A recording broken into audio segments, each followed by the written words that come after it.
베드로전서 4장 19절 말씀 우리가 다시 한번 읽겠습니다. 그러므로 하나님의 뜻을 따라 고난을 받는 사람들은 선을 행하면서 신실하신 창조주께 그들의 혼을 지키시도록 맡길지어다.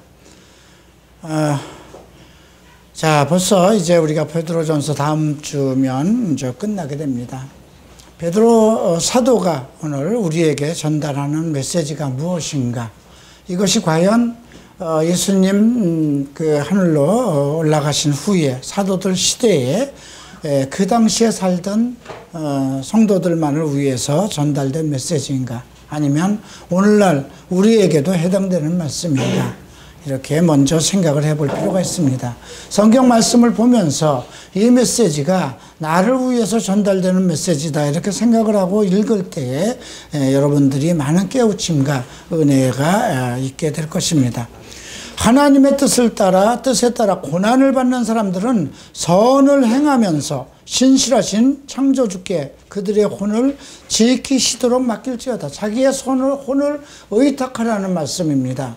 오늘 우리가 이 메시지에 대해서 좀 깊게 생각해 봐야 되는 것입니다. 자기의 그 혼을 하나님 앞에 맡기라는 것입니다. 예. 그래서 내 혼을 하나님에게 의탁하라는 뜻은 무엇일까요? 우리의 성경은 영혼이라고 되어 있지만 킹제임스 성경은 혼이라고 되어 있습니다.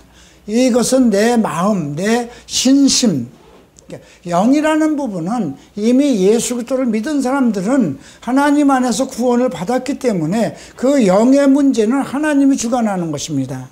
그러나 혼이라는 것은 내 것이에요. 내 마음이에요. 내 생각이에요. 그래서 물을 지킬 만한 것보다 너희 혼을 지키라는 것은 너희 생각과 마음, 그런 부분을 지키라는 것입니다. 그래서 오늘 신실하신 창조주께 자기의 혼을 지키도록 의탁하라는 것입니다. 이 부분에 대해서 내가 왜 온전한 그리스도인으로서 살아가고 예수를 분명히 믿고 있음에도 왜 나는 아직도 변화된 삶을 살지 못하는가, 이런 것을 좀 고민할 때가 아닌가 생각합니다. 오늘 이 말씀 중에 제일 먼저 우리가 생각해야 되는 것은 나라는 존재에 대한 바른 의식입니다. 그러니까 나라는 존재, 내가 살아가려고, 물론 내가 이 세상을 살아가는 것입니다. 그리고 그 잘못이 내가 이제 이 세상을 끝날 때에 하나님 앞에 가서 내가 한 대로 그대로 보응을 받게 되어 있습니다. 우리 모두는 믿는 자나 안 믿는 자나 다 그 영혼의 심판자가 예수 그리스도입니다. 이미 안 믿는 자들은 그들은 믿지 않음으로 인해서 심판을 받았다고 성경은 정죄를 했습니다. 그러나 믿는 자들도 우리의 행한 모든 것들, 그런 것을 예수님 앞에 가서 우리가 판단을 받을 날이 있습니다. 오늘 그런 문제를 좀 생각하면서 아직까지도 내가 육체의 어떤 고난, 육체의 정욕, 안목의 정욕, 이런 것에 왜 시달리고 있는가, 이런 문제를 우리가 좀 고민해 볼 필요가 있죠. 제일 먼저 우리가 육체의 고난을 받는, 내가 예수를 믿으면서 하나님의 자녀라고 하면서도 왜 나는 아직도 이렇게 육체의 이끌림을 당하고 고통을 겪어야 되는가, 이런 부분을 좀 생각해 보겠습니다. 먼저 1절을 보시죠. 그리스도께서 그때 우리를 위하여 육체로 고난을 받으셨으니 너희도 같은 생각으로 무장하라. 이는 육체로 고난을 받은 자는 죄로부터 단절되었음이니. 지금 이 말씀은 지금 여러분들 성경과 좀 다른 것은 제가 오늘 킹제임스 성경을 가지고 나왔기 때문에 그렇습니다. 아마 여러분들도 이제 앞으로는 제 설교는 킹제임스 성경으로 하게 될 것입니다. 그래서 새롭게 성경을 준비하실 분들은 킹제임스 성경을 하나 더 준비하시는 것이 좋을 것 같습니다. 자, 우리가 육체의 고난을 받는 자는 죄로부터 단절을 되었다. 죄에게서 끝났다는 것입니다. 이 의식을 먼저 가져야 된다는 것입니다. 정신 차리라는 것입니다. 이미 내 육체의 고난은 끝난 자라는 것입니다. 예수께서 십자가 위에서 청산을 했기 때문에 나는 육체로부터 모든 고난에서 자유자가 된 사람이라는 것입니다. 그런데 사실 우리가 인생 살아가면서 육신의 정욕, 안목의 정욕 때문에 계속 이끌리고 당하고 있잖아요. 그죠? 이 이유가 무엇인가? 2절에서는 이렇게 얘기를 하고 있습니다. 이는 그가 육체 안에서 자기의 남은 때를 더 이상 사람의 정욕을 따라 살지 않고 하나님의 뜻을 따라 살게 하렵니다. 하나님의 뜻이라는 것이 이제 언급되고 있습니다. 예수 믿는 사람들은 자신의 뜻대로 살아가는 것이 아니라는 것입니다. 하나님의 뜻대로 살아가야 된다는 것입니다.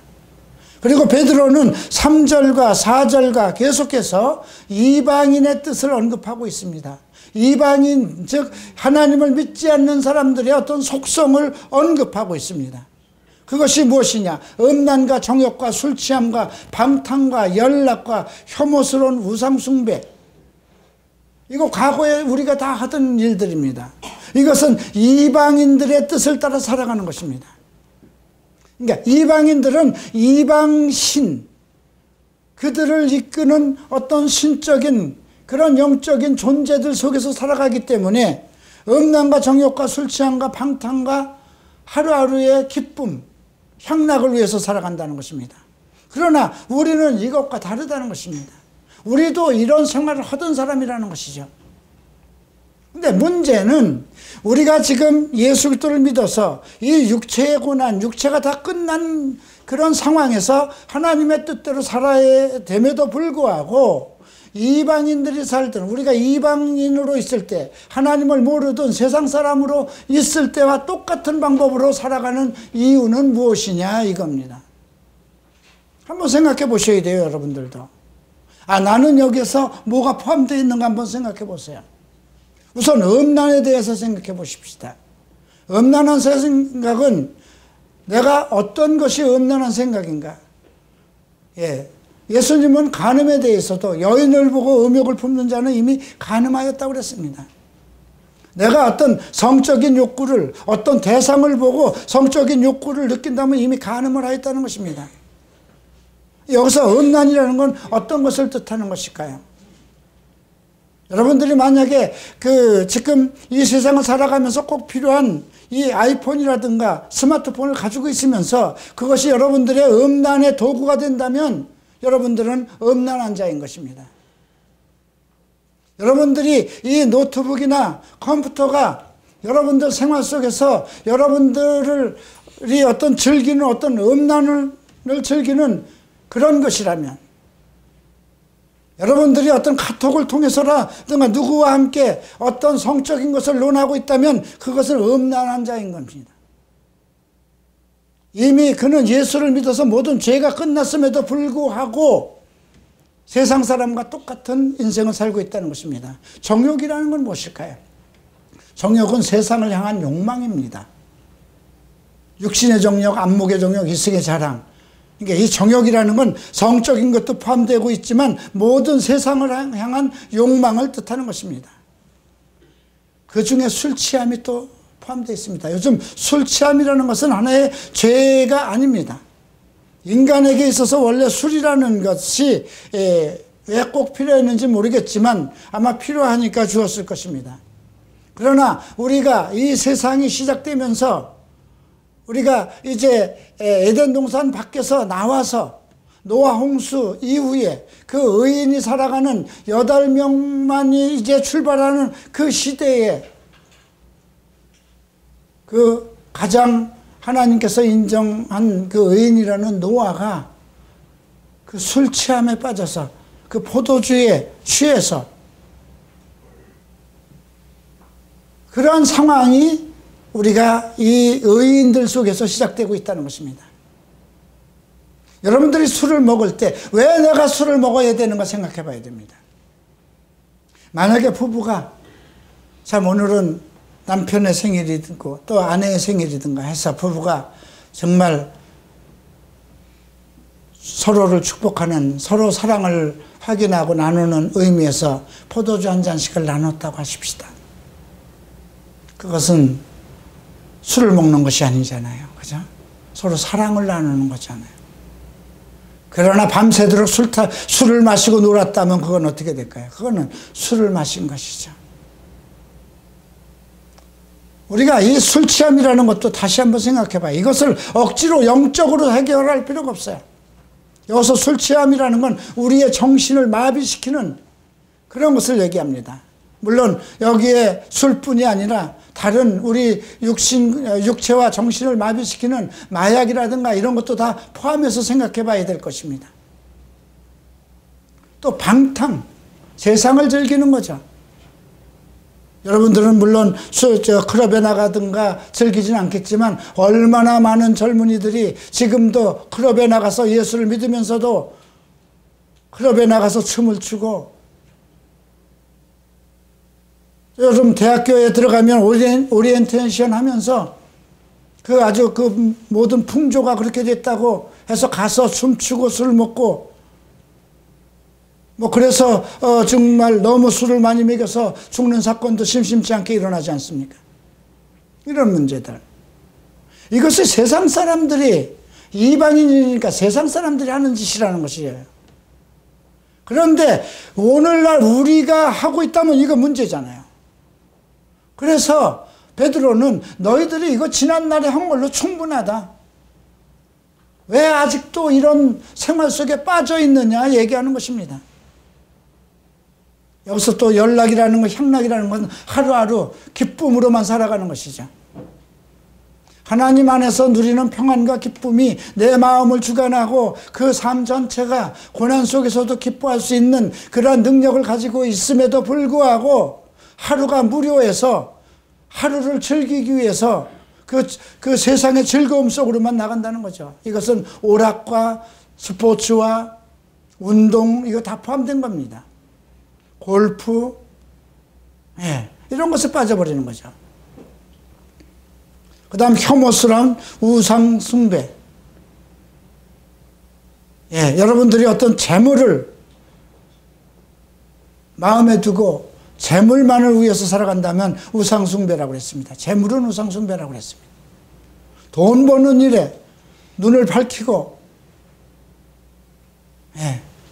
이런 문제들, 이것이 이방인들의 뜻, 세상 사람들이 살아가는 그 의미고 그들의 삶의 방법인데, 이것은 우리의 과거의 생활로 충분한데도 불구하고 예수 그리스도를 믿은 우리가 아직도 이런 생활을 하고 있다는 것을 지금 염려하고 베드로는 우리를 걱정하는 것입니다. 4절에서 이렇게 얘기합니다. 이방인들은 너희가 그들과 함께 같은 방탕에 휩쓸리지 않는 것을 이상하게 생각하고 너희를 비방하나. 참 이 정도에 와 있는 사람이면 참 행복한 사람입니다. 제가 일본에서 변화를 받고 45살에 이제 한국을 나왔습니다. 그리고 우리 누님과 동생과 함께 한남동에서 가정체프를 6개월 이상 시작해서 12~13명이 모이기 시작했습니다. 그래서 교회를 개척해야 되겠다 해서 시작한 것이 이태원입니다. 저는 이태원에서 10여 년 동안 그런 클럽을 하고 정말 잘못된 인생을 살아왔기 때문에 내가 그곳이 나의 제2의 고향이다. 내가 그들을 다시 전도시키고 복음화시키기 위해서 그 거리로 들어가야 될 것이다. 이렇게 생각을 했습니다. 그런데 그곳에서 나를 아는 사람들, 나를 만나는 사람들은 길을 이렇게 오다가도 나를 피해갑니다. 그리고 내가 목사된 것에 대해서 오히려 어떻게 그 사람이 목사가 됐는가 하고 감사하고 은혜로 생각하지 않고 비방을 하기 시작합니다. 과연 저런 사람이 목사가 되니까 목사들이 욕을 먹는다. 교회가 잘못되는 것이다. 이런 비방을 받습니다. 그런데 오늘 베드로가 그 얘기를 합니다. 베드로도 아마 어부 출신이잖아요. 사도들이 거의 다 보통 사람들이잖아요. 유대인은 정말 명문 출신들이 많습니다. 제사장만도 200여 명이 넘어, 제사장의 그 자손들만도 수백 명이 넘었습니다. 바리새인들은 수만 명에 해당됩니다. 서기관들은 얼마나 많을까요? 그런 율법학자들과 그런 명문과 그런 걸 자랑하는 속에서 어부 출신인 이 사도들이 무엇을 할 수 있겠습니까? 그러니까 비방을 받을 수밖에 없었죠. 지금도 마찬가지입니다. 한국처럼 박사나 이런 것을 따지는 나라가 어디 있습니까? 부목사로 취직을 하려고 그러면, 부목사로 취직이라는 말도 이상하지만 부목사로 취업을 하려면 박사학위가 없으면 안 된다는 것입니다. 아니, 목사가 되는데 왜 박사학위가 필요해요? 목사가 되는데 신학교가 필요한 것도 아닙니다. 부르심이거든요. 부르심과 택하심과 나의 소명감과 그리고 예수 그리스도 안에서의 훈련과 단련과 그런 것으로 헌신하는 것이거든요. 그러니까 세상은 크리스천들을 비방할 수밖에 없다는 것입니다. 아마 여러분들이 예수를 믿고 믿지 않는 집으로 시집을 가면 그 시가에서 비방을 받을 것입니다. 그만큼 교회에 잘하는 것만큼 시부모에게 잘하지. 그렇게 교회에 열심히 하는 것처럼 남편에게 잘하지. 그런 비방을 들을 것입니다. 그러나 우리는 이 말씀에 다시 한번 생각해 봐야 합니다. 그들은 산 자들과 죽은 자들을 심판하시게 될 그분께 설명하게 되리라. 산 자와 죽은 자는 누굴까요? 우리는 모두 산 자입니다. 예수를 주로 믿었기 때문에 우리는 다 살아있는 자입니다. 우리의 영혼은, 우리는 죽어도 살겠고 살아서 믿는 자는 영원히 죽지 않는다는 산 자에 해당되는 것입니다. 하나님은 산 자의 하나님이십니다. 그러나 예수를 믿지 않는 자는 죽은 자들입니다. 산 자나 죽은 자나 다 하나님 앞에 가서 설명할 것이 있다는 것입니다. 무엇에 대해서? 자기의 인생에 대해서, 나의 인생에 대해서. 나이가 드니까 그런 걸 생각합니다. 내가 주 앞에 가서 나에 대해서 설명을 해야 되는데 무엇을 설명을 할까? 너 뭐 하고 왔냐? 뭐 다 아시겠죠. 베드로가 참 그런 대변을 했죠. 예, 요한복음 마지막 장에서 너 나 사랑하냐? 이렇게 물으셨죠. 아마 천국에 갔을 때 나한테 그렇게 물으시면 너 나 사랑하냐? 그렇게 3번을 물으신다면 내 입장이 얼마나 난처할까요? 너 정말 나를 사랑했던 거냐?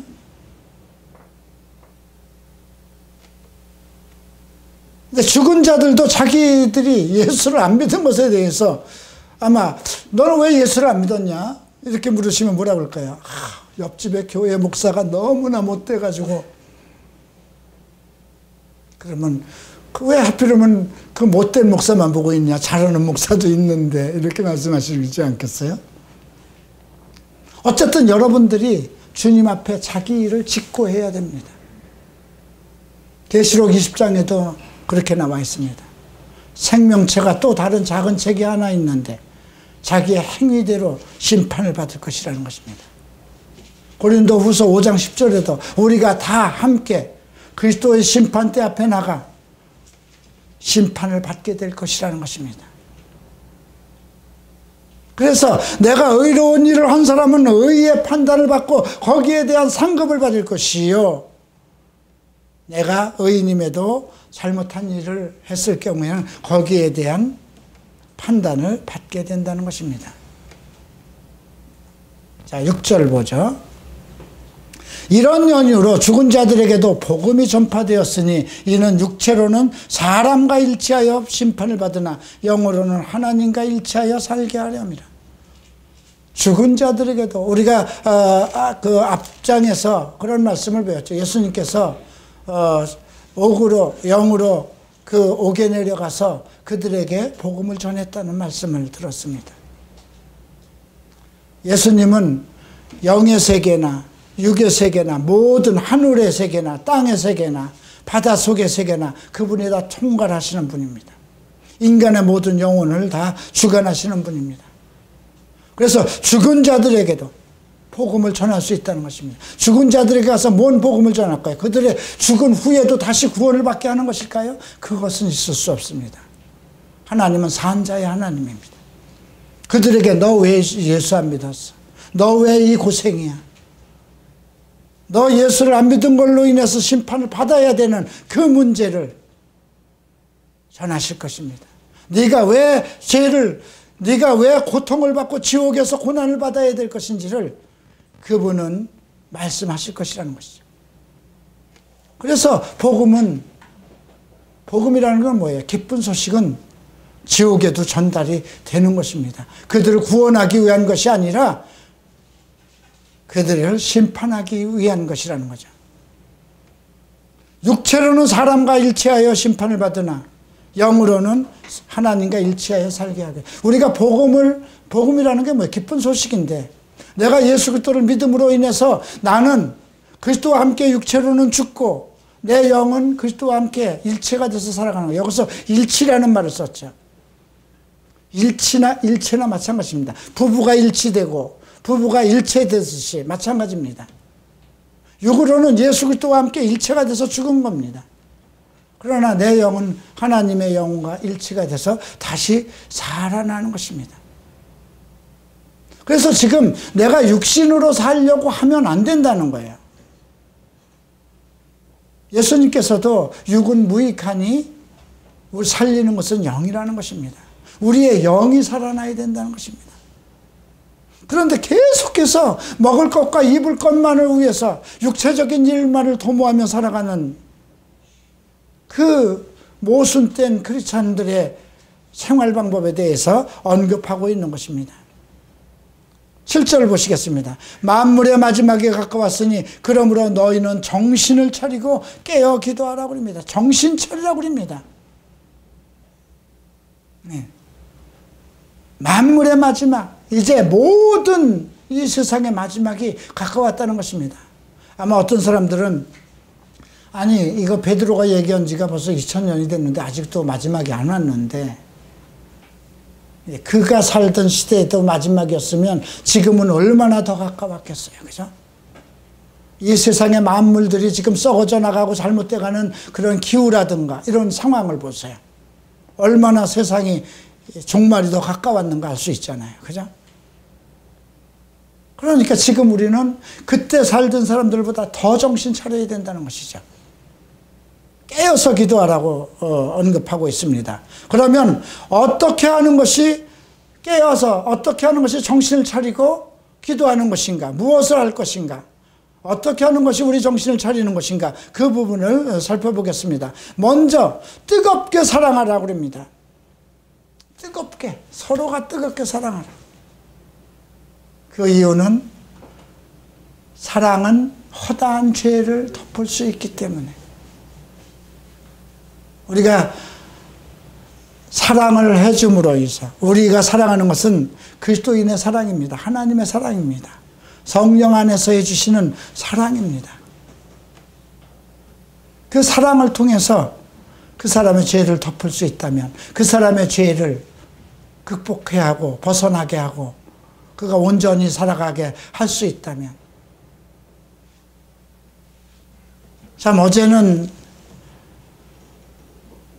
좀 지옥 같은 밤이었습니다. 지옥 같은 하루였습니다. 저는 얼굴은 보지 못했지만 나와 상담을 받던 청년 하나가 또 자살을 했습니다. 나사렛 대학교를 다니는 청년이었습니다. 제가 상해에 있을 때 문자로 상담을 했던 친구입니다. 어떻게 하면 될까요? 태어나면서부터 저는 모태신앙인데 날마다 죄를 짓습니다. 부모는 나를 통해서 무엇인가 하나님의 뜻을 이루고자 하는데, 여러분, 그래서 제가 지금 외국에 나와 있으니까 한국에 들어가면 만납시다. 용기를 내서 방문하세요.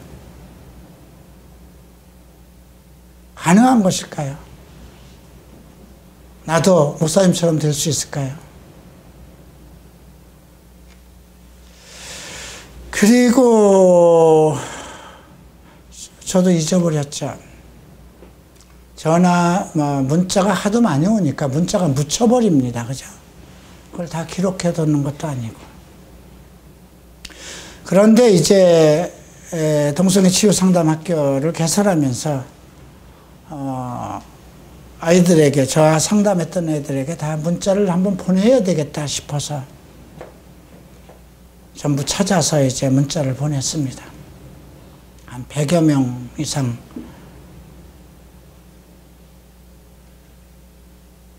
그런데 누구세요? 하고 답장이 왔어요. 누구십니까?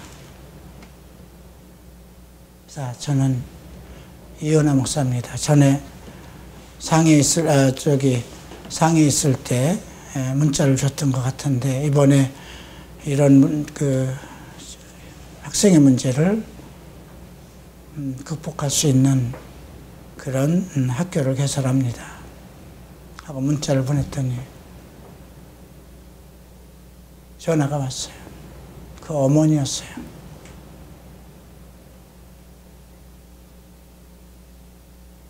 참 어떻게 할까요?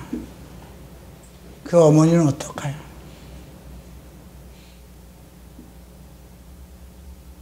그 어머니는 아들이 죽고 나서 유서를 보고 하는 거죠. 자기 아들은 그렇진 걸로 몰랐던 거죠.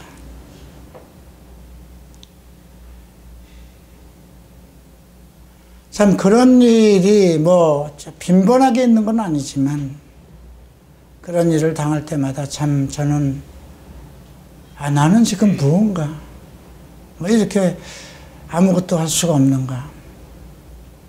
조금 더 관심을 가져줬으면, 그 아이를 기억하고 한국에 와서 내가 다시 한번 올라오라고 전화라도 걸어줬으면. 아니, 중국에서 뭐 전화 요금이 그 얼마나 나간다고 그런 문자가 왔으면 전화를 걸어서 대화라도 좀 해볼 걸.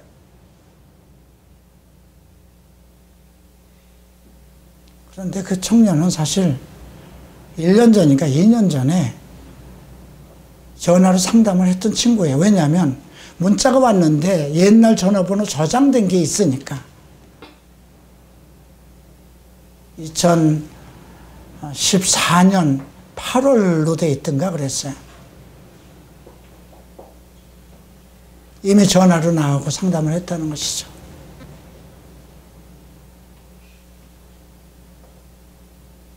제가 그래서 그냥 뭐 동성애자라도 살지. 지금 뭐 동성애자로 커밍아웃해서 산다고 그래서 좀 망신은 당하고 부모들한테 야단은 맞고 좀 친구들한테 왕따는 당할는지 모르겠지만 죽는 것보다는 낫지 않을까. 왜 그 부모들을, 자기 부모들은 생각지 않을까.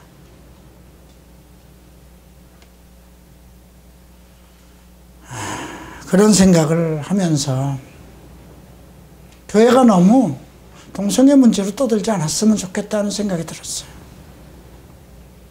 괴로울 거잖아요. 그냥 그 애들도 괴로워하면서 교회를 나가거든요. 괴로워하면서 부모에게도 말 못하고 친구한테도 말 못하고, 그런 날마다 죄에 빠져서 그냥 그 죄를 짓는 영혼이 더 괴로운 거예요. 예수 안 믿던 나도 그 시절에 너무 괴로웠던 거예요. 이것이 하나의 운명이고 내 혈관처럼 타고났다는 것이고 고칠 수 없다는 그때만 해도 그렇게 생각을 했기 때문에, 이것을 내가 팔자로 알고 살아야 된다고 생각했을 때 그 인생보다, 그 사람보다 정말 고통스러운 사람은 없거든요. 그런데 날마다 교회 가면 그 죄를 깨우쳐. 너 동성애자잖아. 너 뭐 하는 거야? 너는 지옥이야. 넌 죽어도 지옥이야. 예수 왜 믿니? 어떤 대안도 없으면서.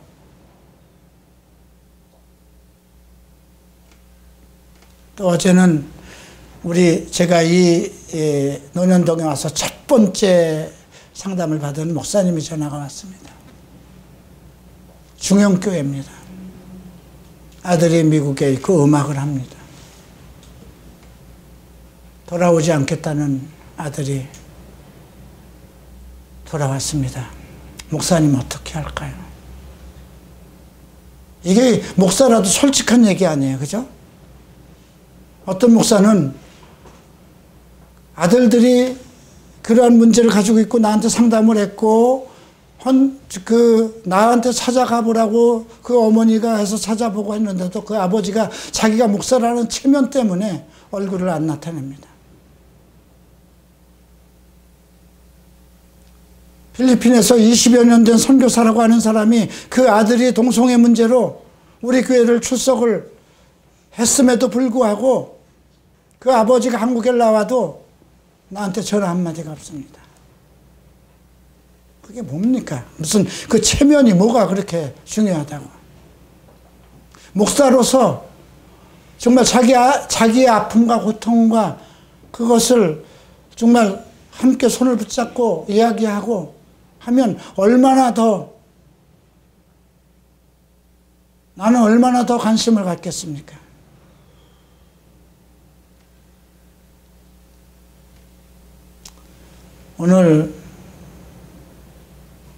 그래서 오늘 이 말씀은 더 중요합니다. 정신을 차리라는 것과 뜨겁게 사랑하라는 것. 주께서 그를 위해서 죽었다는 것입니다.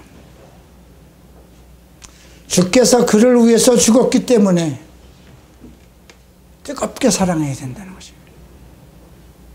그도 나와 똑같다는 것입니다. 오늘 그래서 베드로는 우리 전체가 이방인의 뜻대로 살든 음행과 정욕과 술 취함과 방탕과 향락 속에 살았던 그런 사람들이라는 걸 전제로 하고 얘기하는 것입니다. 대한민국에 아무리 고고하고 유명하다고 하는 목사들도 다 똑같은 존재에서 출발했던 것입니다. 하나님 앞에 나는 처음부터 의인이라고 말할 자는 한 사람도 없다는 것입니다. 두 번째로 9절에서 불평하지 말고 서로 대접하라고 그럽니다. 크리스찬들 중에 얼마나 불평이 많은 거예요. 나도 불평이 너무 많습니다. 누가 어떻고 그 모든 거 자기에다 기준을 두기 때문에 그렇잖아요. 우리는 서로 인격을 논할 사람들이 못 되는 것입니다. 그럼에도 사람들이 잘못할 때 인격을 논하지 않습니까? 서로 대접하라고 합니다. 네가 받고 싶은 대로, 네가 대접을 받고 싶은 것만큼 다른 사람을 대접하라는 말씀. 10절을 봅니다. 각 사람이 받은 은사대로 하나님의 다양한 은혜를 맡은 선한 청지기 같이 서로 섬기라고 합니다. 서로 섬기는 겁니다. 서로 사랑하고, 서로 뜨겁게 사랑하고, 서로 대접하고, 서로 섬기는 것. 일방적이 돼서는 안 된다는 것입니다.